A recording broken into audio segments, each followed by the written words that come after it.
Ready? Let's go. I started working at Southern Bell on November 11th, 1965. I think it was 11, might have been the first. I'm not sure. Why? 1965. You was always with me? And I worked in Raleigh until April of 1966. I transferred to Goldsboro, and I was the first black operator in Goldsboro because they did not have any black people there, but except the maid and the janitors, custodians, whatever they're called now. And Housekeepers is the word now. Back then, I think they were janitors. And I had I worked there until December 18, 1976. Because I went through a technological change when they changed over to the computers. And I transferred to Raleigh. I was on leave from December 18th till April the 4th, 1977. And that's when I became employed in Raleigh. Because that's when I went to computers. TSPS is what it was called. And I worked there until... But you commuted from Goldsboro to Raleigh. Goldsboro to Raleigh. And we moved to Raleigh in August 28, 1978. Well, tell me this. I remember you working split shifts. So what were your hours? So you drove an hour to work and worked how many hours? I worked like 8 to 1 and 5 to 8. So you came home and went back? No, that was only in Goldsboro. I didn't do that in Raleigh. Because if I ever went to work and I got off, I came back home. Because by the time I got to Raleigh, I had 11 years service, so I didn't have to work split shifts anymore. Okay. But I worked there until August 1982. That's when I went to, I was working on Hargett Street, 128 West Hargett Street in Raleigh. Then I went to 5715 Glenwood Avenue in August of 1982. And I worked there until May 1992, and I transferred to Atlanta, Georgia. And I retired. I worked in Atlanta for until 1997 when I retired. I retired my effective date was April 12th, 1977, my retirement. But actually before that, I went to Atlanta working for Southern Bell. And then they changed the name of the company to BellSouth Business Systems. And I worked for major accounts. Taco Bell was my customer for all the 9 states that BellSouth handled. That was Kentucky, North Carolina, South Carolina, Georgia, Florida, Mississippi, Alabama, Louisiana, and Tennessee. And Tennessee. Okay. Well, I may have left something out, I'm not sure, but anyway, that was my customer. And all of that. Taco Bell, Hot and Now, is owned by PepsiCo. That was my division of the PepsiCo company, because PepsiCo had several divisions. Somebody else had KFC, stayed in Kentucky. It wasn't handled in major accounts in Atlanta. So I did that, had to do orders and for the telecommunications. Thank you. And that's as far as I can remember, because it's been a long time. But I went through changes as far as being the one thing that sticks out in my mind and still stays with me, because I had worked for Goldsboro for probably a couple of years. One day out of the blue, somebody asked me, when was I going back to Africa? Wow. So was this in the 60s? This was in the 60s. And one of your co-workers. One of my co-workers asked me that. I can't remember what her name was. I remember what she looked like. White girl. And she told me that when I started working, my mama, all of my aunts and my cousins' aunts and things, they told me, stay prayed up. Yes. Because sometimes you're going to have to say something. You're going to have to, don't do anything, but there comes a time when you got to say something. So when she asked me that, I told her, I said, my ancestors were here when yours rode in on whatever ship they came in on. When are you leaving? Ooh. I did. I said, when are you leaving? I did. My ancestors were here. Because my grandmothers came, one of my grandmothers came from Tuscarora, North Carolina, in Craven County, outside of New Bern. I said, so my ancestors were already here. I don't know anything about Africa. I know somebody came from there, but you know, people that was enslaved were not allowed to talk about where they came from. Right. So Right. you don't know what country. Africa is a continent. What country? I don't know what country. I have no idea. You know, I told her that, so she was speechless. Everybody got quiet. Of course. They Because didn't they expect didn't you to know say that. anything back either. So Because I was quiet. No. but you knew how to say it and say it with I said it, so that's what came up and that's what came out. And one time I had a problem because I worked close to her every other Sunday. Yes, I remember that. And this girl really was actually breaking up a marriage. She married this man. He had a wife and children. And she was going off with him and doing all this. She was getting every Sunday off because that's when she had a chance to be with him. I think he was in Raleigh. I can't remember now where he was. But she was getting off, and I had certain Sundays that I could not work because my mama sang in the choir. My daddy was a trustee in the church, and you know, they took my children to church, but certain Sundays they would be too busy. They scheduled me for one of the Sundays when my mama and daddy were going to be really busy.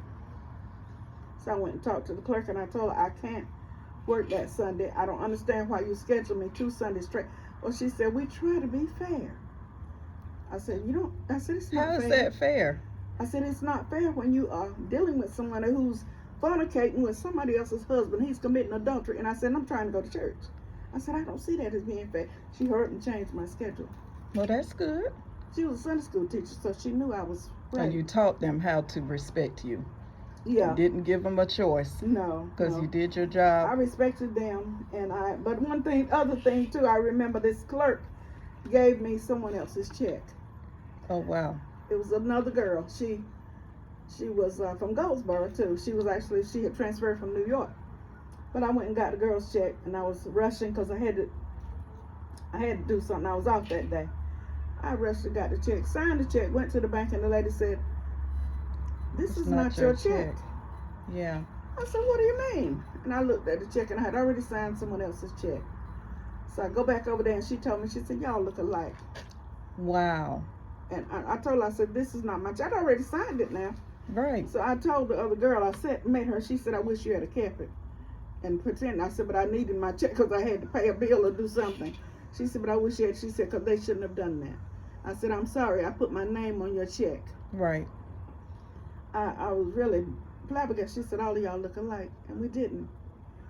We didn't look alike. She had, I don't know, we just didn't look alike. And your names were probably very different from one another. Her name was Edna. My name Edna, is Ella. and you were Ella, but still, So, it's still different. I don't care if it's 4 letters and we E. did not look alike. We did not look alike. I mean, to me, we didn't, but she said, "All of y'all look alike." And I was shocked at that because I'm thinking, I'd go by people's hair, their eyes. Right. Height, you know. There's a lot of differences. Everybody. A big difference. But those were some of the main things that I dealt with. You know, I could not believe that. But I do remember one lady, she was so prejudiced. This man told me he wanted a person call. I got his person on the line. I had to wait for the person. Then when he got through, he told me he flashed me back because he wanted to speak to the supervisor. He told the supervisor he didn't want a person call. She changed it to station to station, which was cheaper. Wow. And you have to write down everything. I waited you got to wait at least 2 or 3 minutes for the person to get to the phone. And so what was a person-to-person call? See, we don't have any of that anymore. You announce the person. You call the person's name and you tell them long distance call for, you pronounce their name and say long distance is calling, for that person. Right. And that's what I call person-to-person. The person doesn't start paying until that person comes on the line. Okay. That's what that means. Station to station is just whenever it rings. And so you were operating a switchboard then, right? It was switchboard. That's what. And then when I went to Raleigh, it was TSPS because that was you talk to them and then it went out of your system. All you did was do what you have to do. And I forgot something else. When I started, I also worked CAMA. CAMA is obsolete now, and it became obsolete, I believe, in the 60s. Because in the 50s, anytime you made a call, when you got a chance to dial direct, somebody asked you number, please. And all day long, I'm sitting there keying in the number. Or either if it was a credit card, I had to key that in. All day long. My finger would be tired at the end of the day. I did that, and I did directory assistance. Well, it was called information back then. Yeah, And I 411. did all that. That was 411. I did that. I did all of that in Goldsboro. But then when I went to when I went to Raleigh, I just did long distance. That was it. Didn't have to do anything else. But Tell that was me, hard. can you add in the only other things? I know that you told me when you were ready to retire, they went back on some old records where you were, Yes, I what, a retired. minute late and that kind of Yeah. stuff, 30 seconds late. Tell me Yeah. about that. Well, they weren't supposed to put it down on you unless you were a minute, maybe 2 minutes late. But I know one time I came in with the group, and that lady that was so prejudiced, she told me I was a minute late. And later, years I didn't know that, but years later, that she wasn't supposed to put that down, but she had to put something on my record because she didn't like. Because one time I reported I was sick. Sorry. And I called in sick, and she asked me how was my family. I said, well, just all of us are just sick. I said, we had some kind of virus, all throwing up. And she put me out on home conditions, so I didn't get paid for that. I'm Oh, sick. wow. Rather than sick leave. I'm sick. She didn't want me, like it was coming out of her pocket. She did things like that, but God rest her soul. She's gone on now. You outlived all of them, didn't you? Yes, I did. I did. All of them that mistreated you. And I signed their guest books too. And tell me this, I know you went through some changes when your oldest son, your dad, passed Yes. away in your He time died off. in 1969. Mm-hmm. He died, and every time being an operator is an entrance job. Was an entrance job, and every time I bid it on another job, they would tell me you didn't pass the test. Well, I worked with some people that had not even graduated from high school. And I had 2 years of college, and I knew that wasn't true. But Plus being you black, were I knew English that I had major to do too. it. So I just dealt with that. But when my son died, every time the lady came, because the personnel office was in Raleigh, every time she came, first thing she started asking me is about, I see you were out, you missed 3 weeks, I think, something. And she said, do you remember what that was for? So I told her my son died. I was in the hospital, my son was died, I had to take care of him. And finally one time I told her she had 2 children. And I knew I hurt her feelings, but I had all I could take. And she asked me, I said, would you forget if your child had died? She said she couldn't understand why I would say something like that. Really? And she'd asked me that several times. But, however, the office closed December 18, 1976. And I could not get a transfer to Raleigh until April of March of 1977. And she called me. She had called me the day before, but I wasn't home. And she was off the next day. I had my transfer came to 2 days before I was notified. But the reason why I was late being notified is because she said, I didn't want anybody to call you. I wanted to be the one to call you. I said, well, why is that? She said, because I want you to know, every time you took a test for a promotion, you passed the test. Every time. She said, they would not let me give you the job. Wow. So it ate her up. She had to clear her tell conscience. you. Yes. That's why it bothered her when I asked her, would you forget if your child had died? Right. She never forgot you. That right there, I'm sure she thought about you regularly forever. It hurt someone because that is one of the hardest pains I've ever had to endure. Losing my children, losing my parents, losing my I remember when your brother Alfred died. I remember. Oh Lord, what is it? They wanted you to come back to work like what, the day after the funeral, or they wanted to give you one day off or something? He died on a Sunday evening, and I called in on Monday morning because I had to call and say I couldn't come in. His funeral was that Wednesday, so I didn't go back to work until Friday. And then she told me that I can't understand why you didn't come back yesterday. And I told her, I said, when my brother died and we had a repast afterwards, and I said, my mother's deceased, I had to stay and help my dad, and So she told everybody that I had a party, and she showed me out on vacation. She took one of my vacation days for the day that she said 3 days was ample time for me to have off for my brother. However, not finished. Several years later, her brother-in-law, not her blood brother, her in-law brother, died. She had to take a week off. A whole week. A whole week. She didn't know it was like that. But you were wrong for taking off 4 days. I had to talk to her. I had to tell her. I said, it's not the same as losing your blood brother. I remember my brother was born. I put diapers on him. I took care of him. As a child. Right. I'm a child. Right. But I helped take care of him. And he died. And then she couldn't understand why I needed more than 3 days. Wow. you could get up to 5 days at the discretion of the supervisor. And she only thought I needed 3 days, and she took one of my vacation days. But you know, that's between her and God now. That was he died in 1984. And that's been a long time, you know, but I had forgotten about that. But it comes up sometimes. But it shows how recent racism is and was. I mean, it was very because active. really all of your records of time were on paper, kept by typically a racist person. So they could play with you on whether it was vacation or sick or funeral or whatever, and they could. Because even when I retired, they could tell you I worked 31 and a half years. I was late 3 times. Three times in 31 and a half years. Lord, I beat you in a week. Think about that. I had 5 children, 6 children. Think about it. I had to commute. I commuted from Raleigh to Goldsboro. I drove, I think, 2,000 miles a month just going back and forth to work. Wow. And you was late 3 times. And they held it against you. Yes, they did. But also they messed up on my records in Goldsboro because of the fact that when I retired, I knew that I was going to retire. The day that I retired, I told my boss, I said, I want you to figure out my time. I want to take vacation. I want to let my vacation and my time equal up to 75. You know, I want to retire. I said, figure that out so that I can know when I have to leave. Okay, I'm retired. I had my party and retirement party and everything. I'm home. I've already moved some of my clothes to Fayetteville. Right. I'm in North Carolina.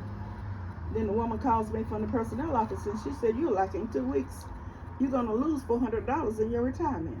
Wow. I said, how is that? She said, your timing is not right. She said, well, have you got anything on paper? She showed that I missed some time in Goldsboro. Time that you had not missed. I had left there in 1976. When did I leave? 1976. And this is 1997. And she's telling me that. So I said, how am I going to do this? So I prayed about that. And I called the supervisor that I had. I said, put me back on the schedule for 3 weeks without pay. I said, because if I have to come in, I will. But put me on the books and extend my retirement, my departure time. To so that it can take because I lose $400. $400 That's is a lot of money to lose out of a month for me. Because I can do a lot with $10. I can do a lot with $100. So he did that, and that's how I got my full retirement. I got my retirement. Otherwise, I'd have been missing out on that because somebody messed with the books. Somebody played with your time to make you be short of the 2 weeks. Because if it had been wrong, they would have told me about that before 1997. Well, if you worked 31 and a half years, you've had your time in to be eligible for retirement. Well, actually, I should have had more time than that because when I took maternity leave, they made you stop working at 7 months. Okay, then when I had, you go out, you didn't get no money, no payment at all. You had to pay your own insurance and everything. Well, I think. Was it like COBRA or was it the same rate as the work? Somebody did. It was not a real law. It was not on the books, but it's something they followed. And I didn't know that until. Was that for all employees or just the black ones? It was all of them? However, there was a lady. She was the breadwinner. Her husband was, I don't know what he did. I can't remember it now. I don't remember what he did, but he was not the breadwinner, and I don't think he was working regularly. And she said they paid her when she was on maternity leave. Wow. She said it was the discretion of the supervisor. Right. I was in Goldsboro then, so they could do what they wanted to do, because they had the authority. Because even my boss, the boss that I had, God rest her soul, she's gone too. She told me, I told her, I said, I bid it on a job. And she said, well, you're not going to get that job. I said, but why? I want to be so I could be off on the weekends. She said, well, I have the authority, and I can do anything I want to do. She died that year. Oh, yeah. Well, we see who had the authority then. I told her, I said, you can't stop God from blessing me. That's right. And she died that year. I hated she got sick and died, but, I didn't have anything to do. Everybody's got a date, and some people make theirs come sooner. But she didn't have that kind of authority, because you can't play with someone when God is for someone. What God has for me is for me. It's for you. You may stand in the way, but don't get in the way, because my mama already told me, you get moved aside, something will happen to you. Mm-hmm. So, little things happen to me, and I don't hold it against anybody, but that's why I don't remember it in order. But she died in 1973.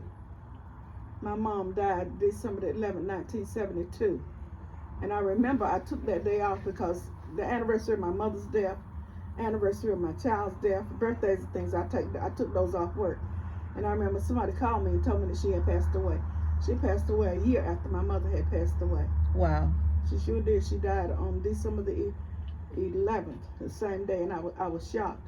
I tried to go to her funeral, but somebody came. For some reason, maybe God didn't make me go. He didn't mean for you to be there. Because somebody came to the house, and we didn't, you didn't try to be rude to people. I was going to go to her layout because I think I had to work the day of her funeral. But I didn't get to go to that because somebody came to the house, and we didn't want to be rude and say, well, we got somewhere to go. Y'all don't have to leave. We didn't do that. Right. So we didn't. Right. Yeah. I don't need money. But anyway, that's the extent of what all I went through. It was blessing. The worst, actually dealing with the prejudice. But you may not want to do this, but the biggest problem that I had, I don't have a problem with gay people. I love everybody because that's it. My granddaddy told me in 1948, 47, love is the greatest commandment. You got to love everybody. That's right. And he was a very religious person. He told me that, and I believe that. And if I have a problem with someone, I ask God to help me to love that soul because God makes me to love. And when I went to Atlanta and I dealt with this man, I had a gay boss, and he couldn't stand me. He did everything he could to hurt me. He lied on me, and that was his biggest mistake when he told a lie on me. He said that I had talked ugly to someone. And weren't all the calls recorded? Well, they were, but or they could listen in when they wanted to, right? If they wanted to, that wasn't. But what happened was he told me that, and then he had me to talk to I had to talk to that customer because the girl that dealt with that customer, you can come across in front of that if you want to. And he told me that, so I talked to the same customer one day. The same man I talked to, those people were in Irvine, California. And I told him, and I said, well, I'm so sorry. I enjoyed working with you. I said, but Jesse had said that I had offended you all. And the man said, you never offended us. What are you talking about? I said, well, that's what he said. He said that he had offended us. So I said, okay, then that's him. I didn't argue with him. He said, well, he worked for. You got your phone? I forgot what company. He said, are you a union member? I said, yes, I am. He said, you go to the union, I'll back you up. That's what he said. Wow. I said, okay, no, that wouldn't be necessary because I knew that God was going to handle that for me. Mm-hmm. So I didn't. And one morning I went to work. Well, I worked in the Gouda building. It's shaped like a Gouda cheese. Mm-hmm. That was called the Gouda building. Anyway, I worked on the 8th floor. And one morning, my co-worker, my homegirl was on the other wing.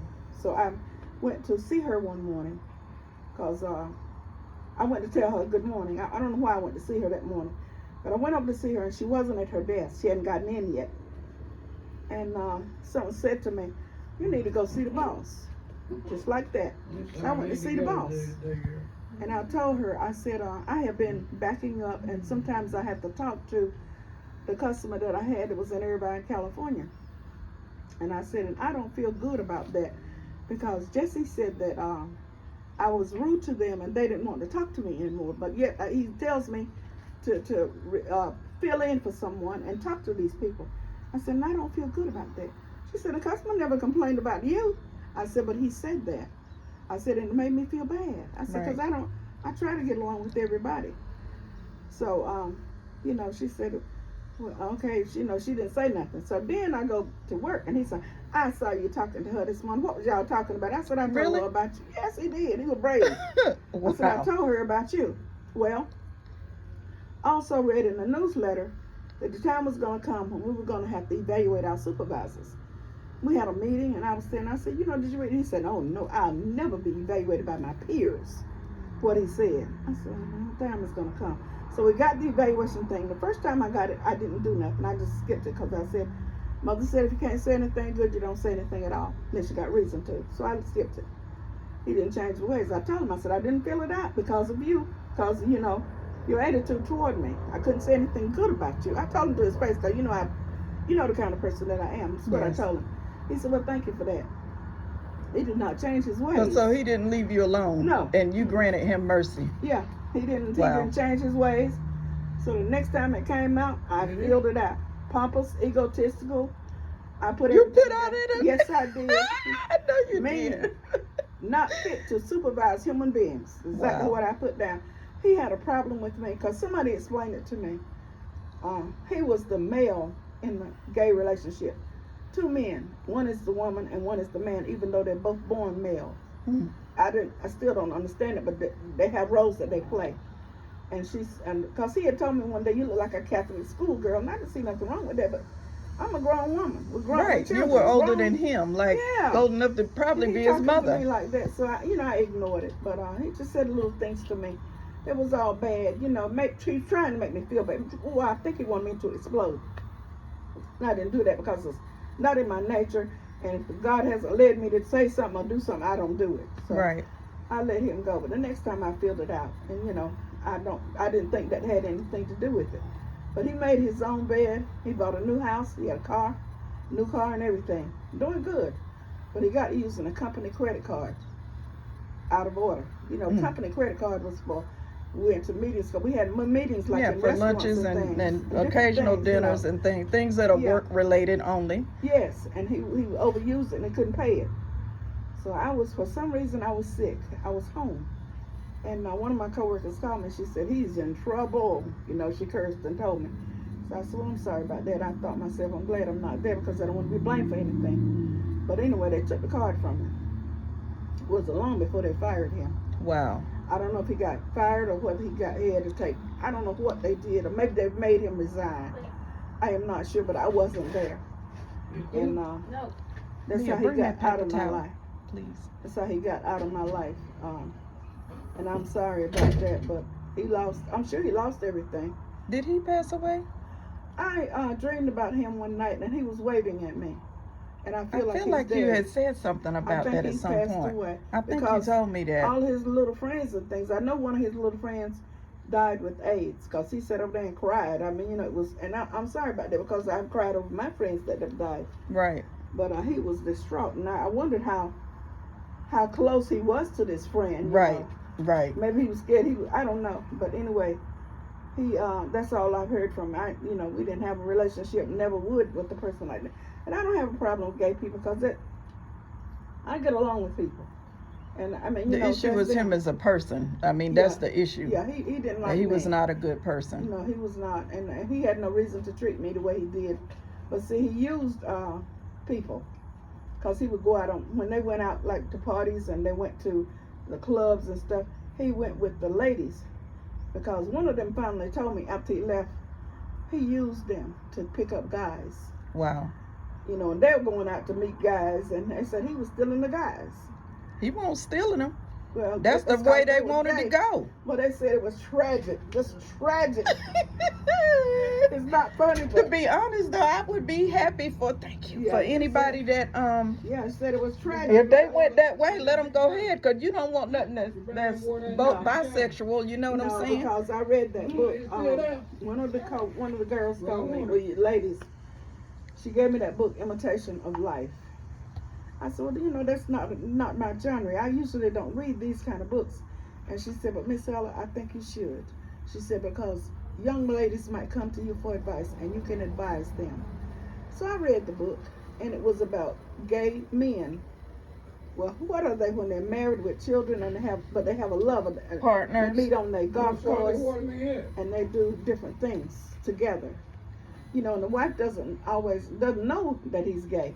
That he's got a man friend too. So I read about that and I was shocked.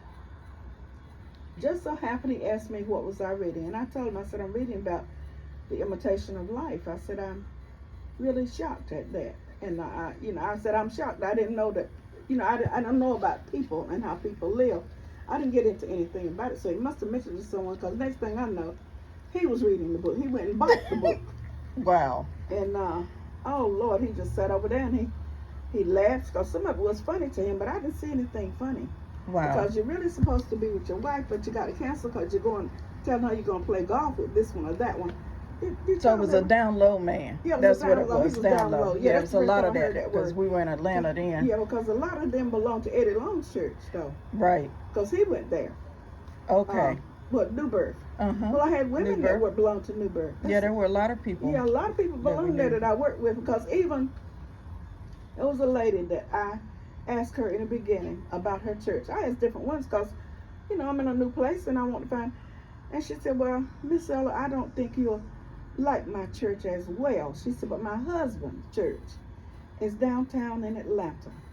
And she told me I never went because I don't park and do all that downtown and all that. And I'm thinking, why did she try to send me to another church from her church? Right. And because we had been by New Birth, it was big then. It was over in Decatur before they moved out with Lithonia, wherever they are now.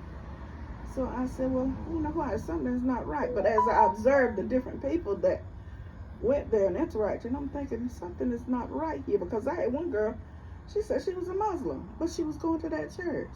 And I'm thinking, why are you going to this church? I mean, nothing wrong with it, but yeah, but there was a lot going on in Atlanta. Going on down there. Yeah, still there's a lot more going on now. So I let it go, and I never went to the church. I never went to that one. We went to Big Miller Grove, and we went to. It was another church. I don't remember. Went to that church where they came by and wanted the boys to go to school there. I forgot the name of that place. I know what you're talking about. We had a lot of nice people that we dealt with, but I've had some life experiences, really, that were strange, that were different.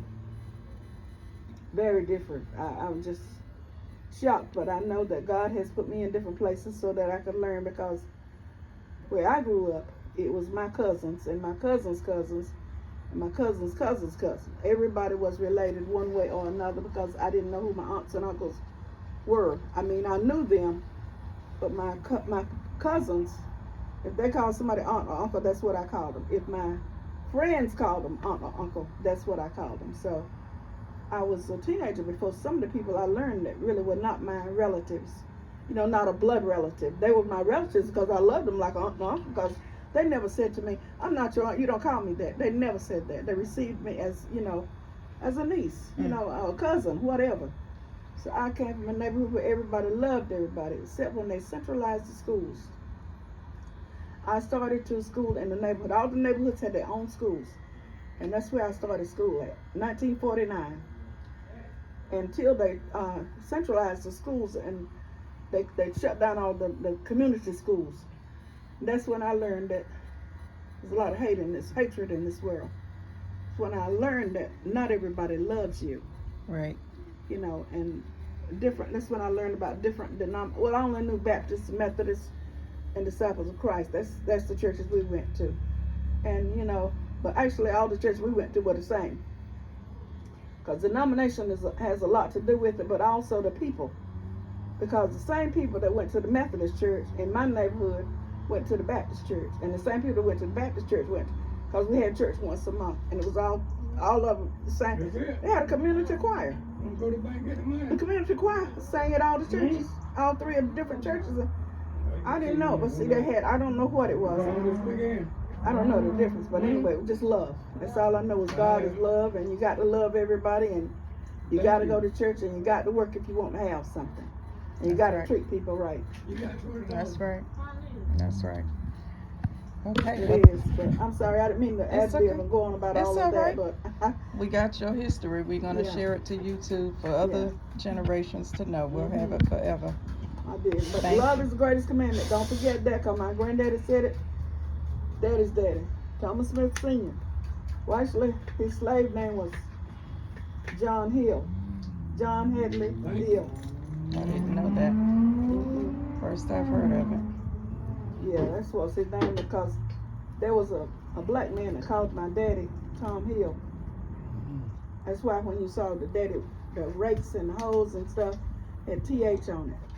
Not Thomas. Yes, I do remember that. And I always wondered what the H was for. Stands for. I just thought it was part of Thomas. I didn't know that. He put that down there because if somebody took it, he could say, well, that's mine. I know it's mine because that's the initials that I use. Wow. TH. That's what it was. To see, our last name would have been Hill. If when Papa got his freedom, his daddy's name was Thomas Smith, and they had sold his daddy, sent him to Georgia or somewhere. That's why he chose the name Thomas Smith.